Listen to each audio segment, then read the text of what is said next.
Well, Pope Francis shocking the Christian world yet again in a major turnaround. For the church, the pontiff has granted priests the power to absolve women who have had abortions. All they have to do is seek forgiveness during the Roman Catholic Church's upcoming Holy Year. Pope Francis writing that he understands the moral anguish that comes with making the, quote, agonizing and painful decision of an abortion.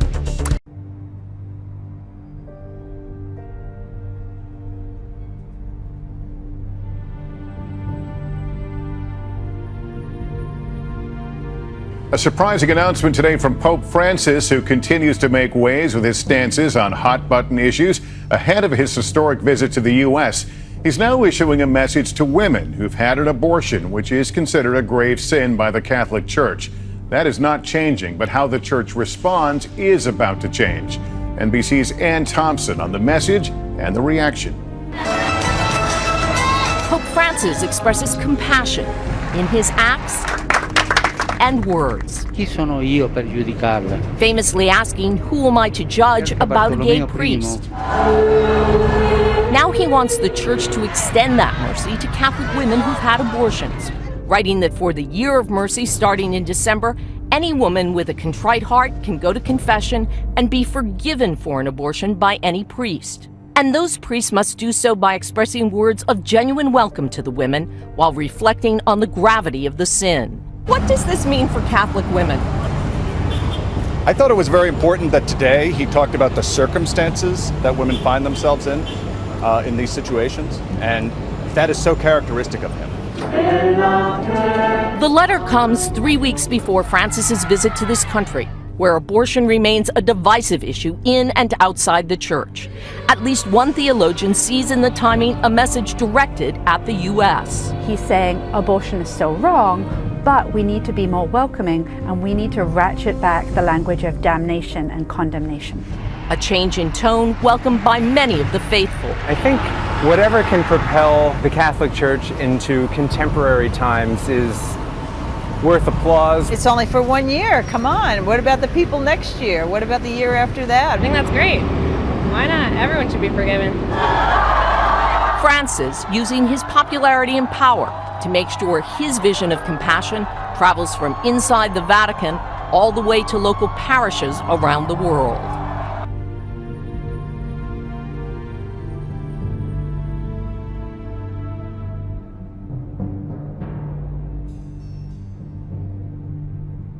Is the populist pontiff, today using words like mercy and reconciliation. In a letter, Pope Francis directs all priests to forgive abortion during the upcoming Year of Mercy, a power once limited to only a few. It's the logical thing. He certainly has the power to give this ability to lift the censure of excommunication. Reverend James Bretsky is a moral theology professor who's followed this Pope's actions closely. This week, the Pope held a virtual meeting with audiences in the United States, promising to listen as well as direct. Some pro-choice advocates applaud this step in the right direction, but Planned Parenthood said abortion is not something women should be shamed or judged for or should need to seek forgiveness about. Another group saying Catholic women have already decided 99% of Catholic women of childbearing age say they've used some form of birth control. And Catholic women have abortions at the same rate as women of other faiths or no faith. So Catholic women are following their own conscience. The Year of Mercy begins in December. It doesn't grease the skids. What it does is it makes it easier to find a priest who has the power to absolve. The Church has stressed this is not a change in Catholic teaching. Abortion remains a sin. Instead, it's a message of comfort. It's not yet clear how many will seek that peace. I'm Pam Cross, WCVB News Center 5.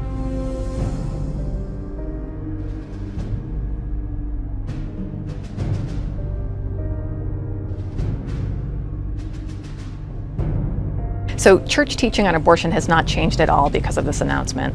Abortion is a sin, and as a penalty under church law, under certain circumstances, a woman can be automatically excommunicated for getting an abortion. People who help her can also be excommunicated for getting an abortion. That hasn't changed at all. What's changed today is that a woman who wants absolution and wants to reconcile with the church, instead of having to go to a bishop to discuss her situation and what happened, she can go to a priest and a priest is more available. So this makes it much easier for a woman to get absolution and to reconcile with the church. Basically what would happen is a discussion with the priest and a discussion of exactly what happened. It's customary for the priest who is hearing this confession to recommend some kind of penance. It might be a pilgrimage, it might be a special set of prayers, and then the woman would be reconciled with the church and allowed to receive Holy Communion again.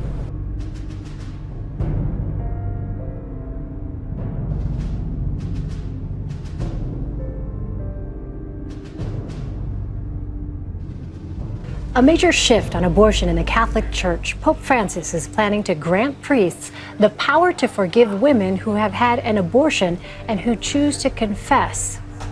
We're joined by Candida Moss, a professor of religion at the University of Notre Dame. Thanks for being with us. Candida, priests have not had the ability to forgive the sin of abortion before. How significant is this by Pope Francis? Well, it's certainly significant because I think it makes reconciliation or forgiveness much more accessible to women in this situation. Previously, if a woman went to a priest and confessed that she had had an abortion, the priest would then go to a bishop or a missionary to ask for whether or not he could actually forgive this. I think in this case what we're seeing is sort of more accessibility for the sacrament of forgiveness, but we should note that this interest in forgiveness and allowing women who have had abortions forgiveness was something that John Paul II spoke about as well. What about the doctors who perform abortions? What has the Pope said about them? Yeah, interestingly, the way that the Pope phrased this message, it does seem like doctors who perform abortions could also have access to forgiveness. At the same time, we have to note that they have to be contrite. They have to repent of their actions, and the priest will get to decide whether or not that person should be forgiven. So it's unlikely that a doctor who is performing abortions and wanted to continue to perform them would be able to obtain forgiveness. Candida, tell us a little bit about the Pope's motivation for making this ruling.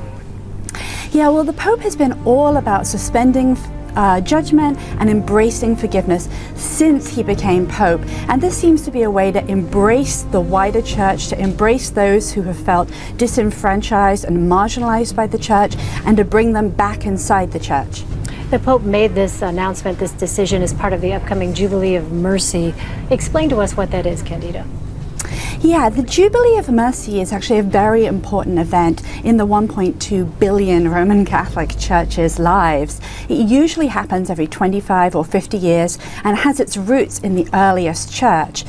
The last Jubilee year was in 2000, so Pope Francis is really choosing to focus on mercy. It involves pilgrimages to religious centers, and it focuses on the forgiveness of sins and embracing God's mercy.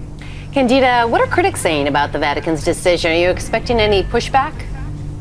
Yeah, we probably will see some pushback. We shouldn't, because in fact this is what the Church has been saying all along.